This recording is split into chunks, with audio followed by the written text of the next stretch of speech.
Want to like roll up their sleeves and they want to accomplish things and produce things and do things.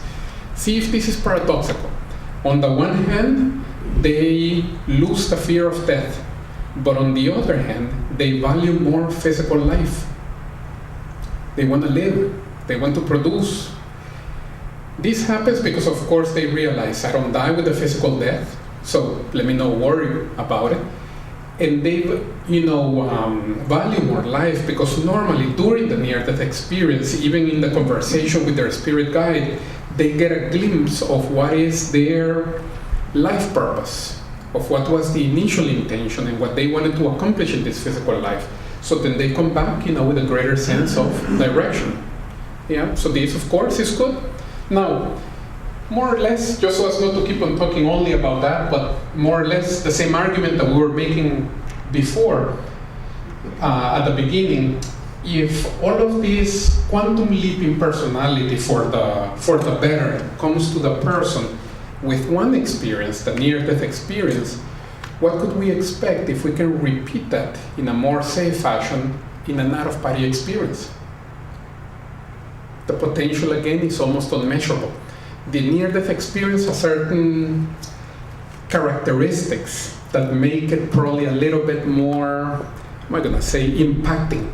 Because the person is passing away, because sometimes it's a very critical moment in terms of health, it seems almost as if the spirit guide is, trying to maximize that experience to try to give them as much information as it's possible for the benefit of the person. Because this might be the only opportunity. In the out-of-body experience, this doesn't necessarily happen. Because you might have 1, 2, 3, 5, 50, 100. Yeah? Of course, the benefit of the out-of-body experience is that you are not near death. So you can repeat it, and you can, optimize it. This is actually from the book. It's an entire chapter on techniques. Different types of techniques for leaving the body. All of them are based on self-control, but they are based or they rely on different attributes. For example, some on breathing, some on imagination, some on creativity, some on concentration, some involving the energy work that I was mentioning, etc., etc., etc. Now, one of the better ones that I can give you here as a technique that you can even practice tonight at home is what is called a velo. Don't worry too much about the technical name, but the main thing is almost as if we were going to do a meditation. You want to go to a place where you're going to be undisturbed. You close the door, diminish the light so that there are less stimulus on you. And then either standing, sitting, or lying down, you're going to start to focus on you, on your body, and try to feel your energy system. And try to move your energies inside your body, running the length of your body all the way down to your feet, from the feet all the way up to your head, to your feet, to your head. You keep on moving this up and down from head to feet and from feet to head. And as you start to control this a little bit better, you can start to accelerate it. And as you accelerate it, you're going to reach a resonance condition that is called the vibrational state. Now, the theory in essence is not that difficult. It's a little bit like, sometimes I say, how hard is it to teach somebody or to explain to somebody how to drive? Sometimes in 30 seconds we already gave enough instructions. But what is it that takes time in learning how to drive? It's just simply experience. Sometimes after 2 weeks, the person is still running over the curb or over, the neighbors, flowers, etc., etc. So really the trick here is not so much in the theory, it's just simply on the repetition. Naturally, the 5th time that we are trying this, we are much better than the 1st time. And the 100th time that we are trying something, we are much better than the 5th time. Yeah? But in essence, it's feeling our energies, starting to move them inside our body, accelerating them so as to reach this vibratory condition. And from this vibratory condition, we can have out-of-body experiences. Now, once you start having out-of-body experiences, you can have a lot of different kinds of experiences. Just like on the reports of near-death experiences, also the out-of-body experience, when you leave the body, as I was mentioning, the astral body can go through physical things So we're not able to grab anything or interact with matter. And again, this has its advantages and its disadvantages, right? The advantage is if we leave the body and we are in our bedroom doesn't hold us. So we can go through the walls and we can go fly and go into a lot of different places. But if we arrive at a place where there is a very interesting book, for example, and we want to grab it and flip it, we can't because our hands go through it. So advantages and disadvantages. Now, other things that are very different from the OBE condition is just like your physical hand can go through anything that is just like your non-physical hand, the hand of your astral body can go through anything that is physical, your senses can too. So if I focus, for example, in this direction and I am outside my body and I focus, let's say, 20 feet in, I can be seeing, if I am outside my body, the other room, even though there is a wall there. So just like the hand goes through, the vision goes through, the auditory input also goes through, everything goes through. I can smell things that are happening a mile away. I can be outside my body, and for example, I realize, look, where is my wallet? Where did I left it? And without moving from this position, I can displace my sight and see my apartment in Los Angeles, in my desk there, on one drawer, inside the other drawer. Oh, okay, that's where I left it. Okay, then I'll pick it up when I come back. But I haven't moved. I don't know if you realize that this is what physically sometimes people call of remote viewing. Yeah? Remote viewing is the normal ability to see of the astral body. That when we are outside the body, this works very easily and very simply. Inside the body, we need a little bit of training to be able to use it as we are inside the body, because the physical body restricts us a little bit. But outside the body, this is the normal. This is the common of how the senses work. Yeah, and not just the sight, but any sense, really, for that matter. Yeah? Now, just to summarize all of this, and then we can even go to some of the questions. Some of the things I know I already spoke about, others I haven't. The first one, elimination of the fear of death, we spoke about there. Basically, what this, I guess, image here is answering is, why would we want to have out-of-body experiences? What would be the benefits, right? What would be the reasons, the objectives for this? So, first of all, elimination of the fear of death, we spoke about.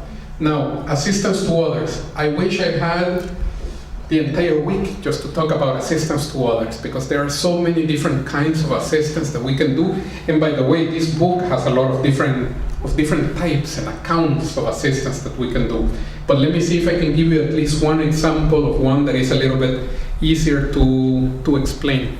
You know, when sometimes here physically, there are these modalities like Reiki to give energies to people who might be needing it, yeah? So when we go and we do this, you know, physically, because we have the physical body, there's a certain restriction, there's a certain limit that the physical body puts on us. So only a certain percentage of the energies go out. And before they go into the energy system of the recipient, we also have to deal with the filter of their physical body. So only a fraction of what we wanted to send ends up making an effect. Still, this is good, this is great. If you can do it more. I'm not saying don't do it, I'm just explaining the physical process inside the body. But if we are outside the body, we are with our astral body, and then the person, our relative, for example, is sleeping, floating on top of their body, and he or she is needing some energies. We can go straight from our astral body and experience energies to their astral body, and now the two physical bodies are not in the way. Now 100% of the energies arrive, and the effect is deeper, quicker, faster. Yeah? So just to give you one example of one type of assistance, you know, to other people, not having to deal with the physical body. Now, identification of the personal existential program, we spoke about this, you know, the program for this life, for this existence, which is personal to us. Life mission, life task. Increase of paranormal abilities, not just the out-of-body experiences, but as you start developing with your energies, and also as we start to have out-of-body experiences, a lot of other energetic abilities start developing, like, for example, clairvoyance, clairaudience, yeah, intuition, precognitions. And I'm sure that you probably have seen people who had near-death experiences who also had this effect, of course. It's just that, again, if you have 2, 3, 5, 10, 15 out-of-body experience, this effect keeps on compounding, keeps on increasing. Yeah. Now, what is going to be the ability that you are going to develop is hard to say. You know how this works a little bit? Let me see if I can explain this a little bit better. Have you ever seen how sometimes you can grab 10 kids that don't know how to swim and you put them in a pool and you start them with swimming drills, and maybe after 2 weeks of them, you know, swimming, everybody is swimming exactly the same drills, all of a sudden there is one who is the better one in butterfly, but the other ones are not that good at butterfly. There is one who is winning in breaststroke, but the other ones are not the best ones in breaststroke.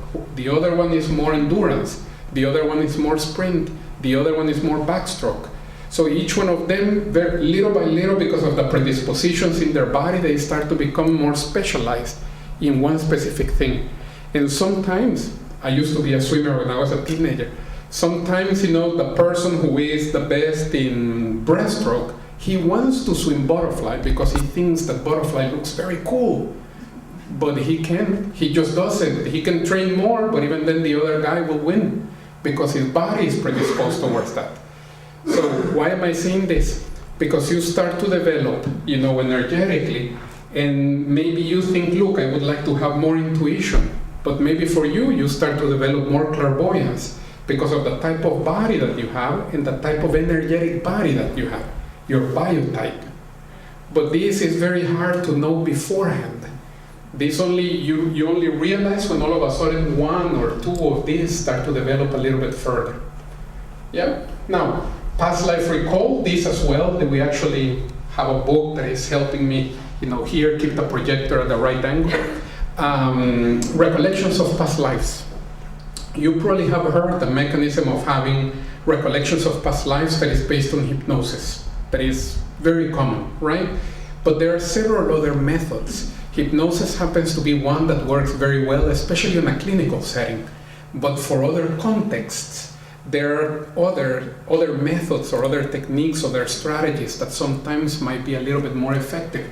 So one of the techniques or one of the strategies that many times is new for most people is trying to have recollections of past lives through out-of-body experiences.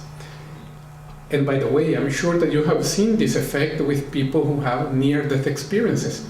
Sometimes they have the life review, just of this life, but sometimes it's not just of this life. Sometimes they're able to remember things that happened to them in other existences. Yeah, so the moment that you have an out-of-body experience, because again, you're not restricted by the physical body and the physical brain, you're also able to access memories of you, of other existences and other lives. I don't know if this makes sense to you. Let me see if I can explain this a little bit better.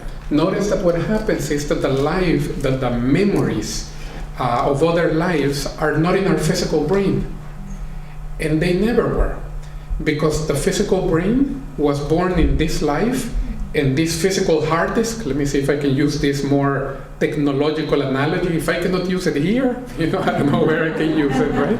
So we have this hard disk here that has stored what the 5 senses have, you know, perceived during this entire life. But this hard disk was not a witness, was not the same hard disk of the previous life. It was another hard disk. So this hard disk only has the things of this life. So where are the memories of other existences? They are, let's see, in the body that has been going from physical hard disk to physical hard disk, or from physical body to physical body. This is the one that has been the witness of everything. So the moment that you have, first of all, the moment that you're put under hypnosis, you enter into an altered state of consciousness and you're able to answer the memories that are here, not here. Yeah? But when you have an out-of-body experience, now that you are using the same body that has those memories, now you can access them more directly.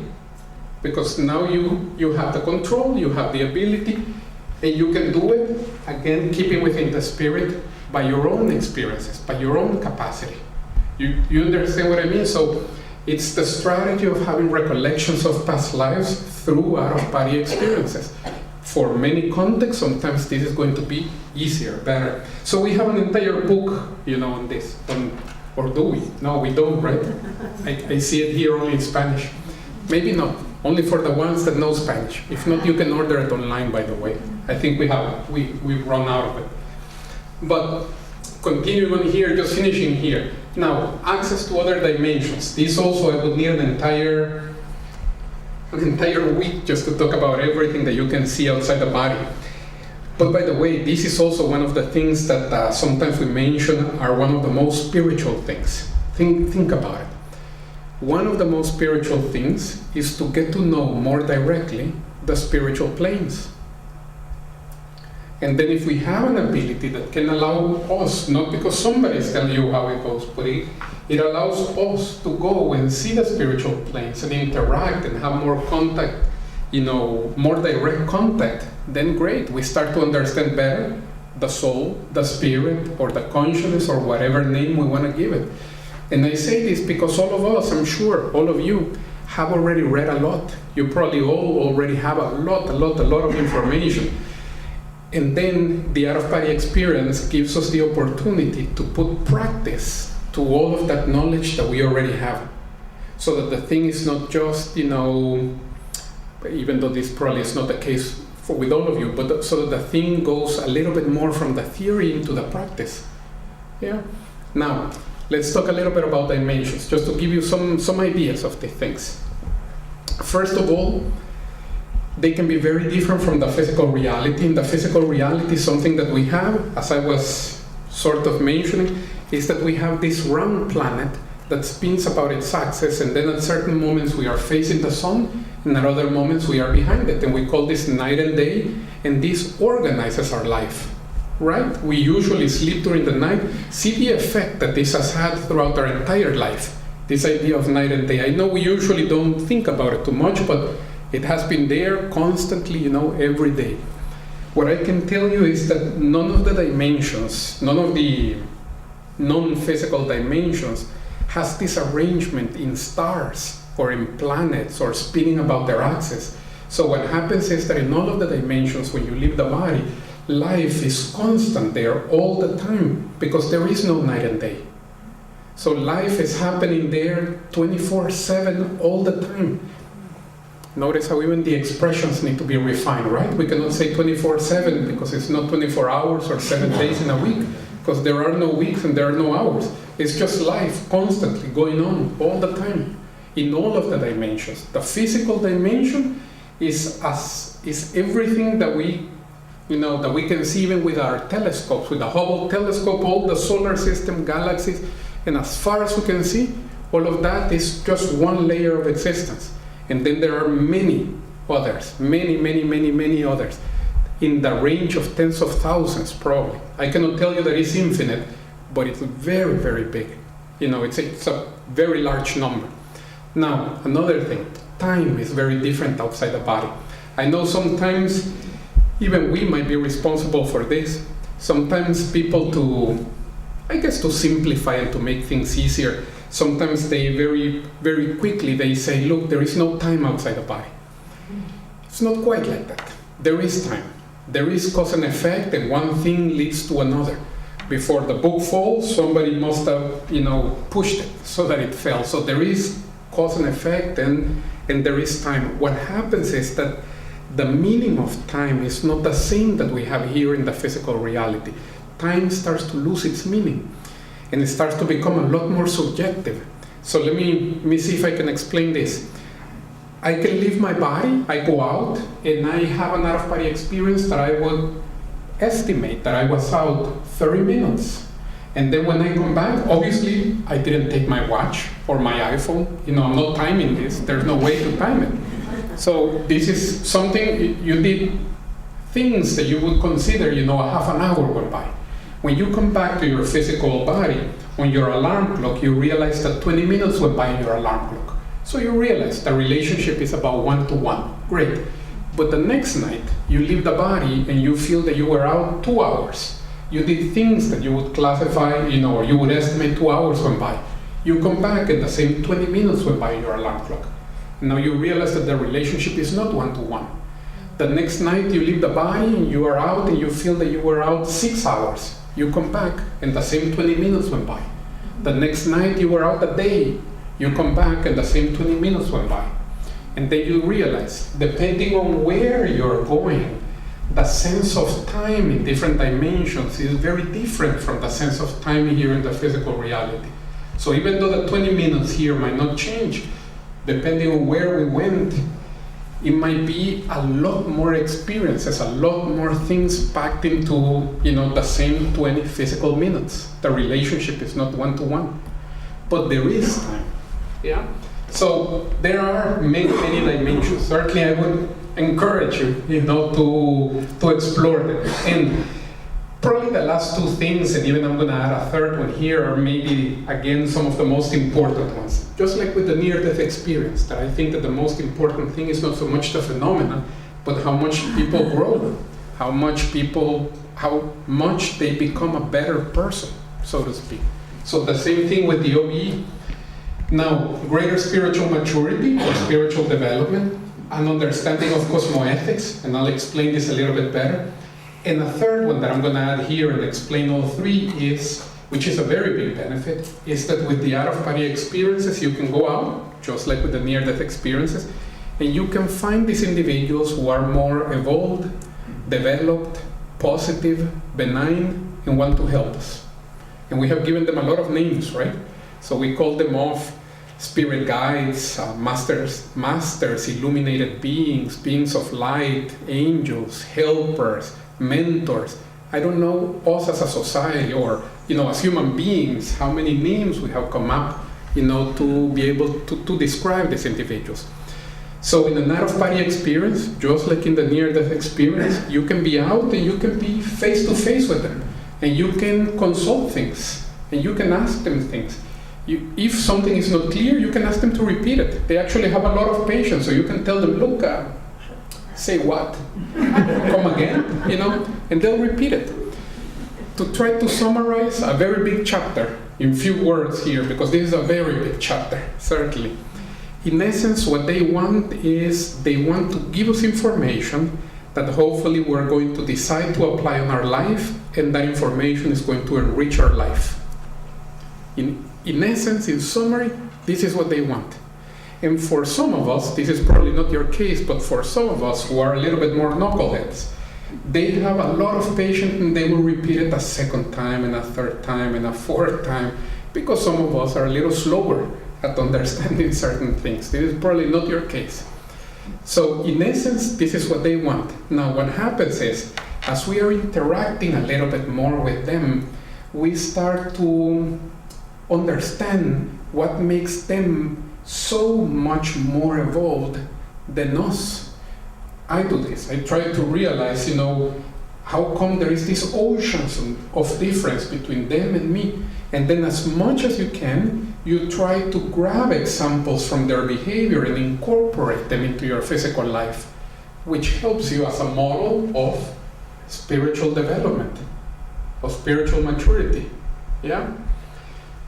Let me see if I can try this approach. Who would we say in society, who are the most, popular, who are the models, the idols for most people in society? Don't think politically correct, think realistically. Jesus. I wish it was. I wish most people would say Jesus is my model. But think again about society. It's because you're probably thinking about you, and I hope this was the case. Celebrities, actors, athletes, musicians. And by the way, I don't mean to say that they don't have some skills. Of course they do, and they're very good in their own professions. This is the reason why they're at the top of their field, certainly. But of course, being a good musician or being a good actress or being a good athlete doesn't necessarily mean that because of that, the person is a reference of spiritual maturity.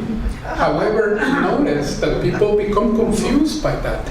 So all of a sudden, the guy that can hit a little white ball like a like a God, I'm gonna say, and put it in a little hole many feet away, when all of a sudden you realize that he's not a reference of, spiritual maturity. People are surprised, even though he never said that this was going to be the case. You see what I mean? I'm trying to be very realistic. So I wish it was. Sometimes people also say Gandhi, and I wish that was the case. But what I am, and I would second the motion, by the way. If you propose it, I will second the motion. But what I guess I'm trying here to invite you to think is that the moment that you have out-of-body experiences and you have more direct contact with the spirit guides, more specifically, your model of spiritual evolution can be your spirit guide. Because it's no longer just something theoretical, but it's something more practical that you can interact with it more directly. You see what I mean? Now, one of the things that we also start to learn more from them is this idea of cosmoethics. Let me also see if I can summarize this huge chapter in just a few words. Sometimes, unfortunately, in society, people, don't think too much about ethics. And what happens is that spiritual development has a lot to do with the ethical criteria of the person. Let's put it this way. Now, let me see if I can take this approach. Probably all of us, certainly, we have a certain idea inside of us of what is right and what is wrong, right? And when we compare, for example, with our parents, we realize that there are small differences. They consider that, what they consider right or wrong is slightly different from what we consider what is right and wrong. And when we compare with our children, we also realize that there are small differences. And of course, here's human nature at work. Each one of us is thinking, I am right. They are not, But what is it that these differences are telling us? They are telling us that what we consider to be right or wrong is very much influenced and very much dependent by our life, by the experiences that we went through, and even by the decade that we had to grow up with. I did not have to grow up in a life with so much technology, with so much distractions. This must be very hard, by the way, extremely hard. So of course they're trying to do the best they can between our guidance and their experiences. But naturally they're gonna have slightly different, values. And we had slightly different values than our parents, yeah? But again, influenced by our physical life and by the things that we have had to deal with, of course. But what I'm inviting you here to think is that when we go out and we interact with the spirit guides, we realize that their ethical criteria are not based on one country, or on one decade, or on the Western Hemisphere, or on one planet. But their ethical criteria are more universal, are more cosmic. And this, we little by little start to understand a little bit more, and of course we try to incorporate, as much as we can, or I try as much as I can to incorporate it into my life.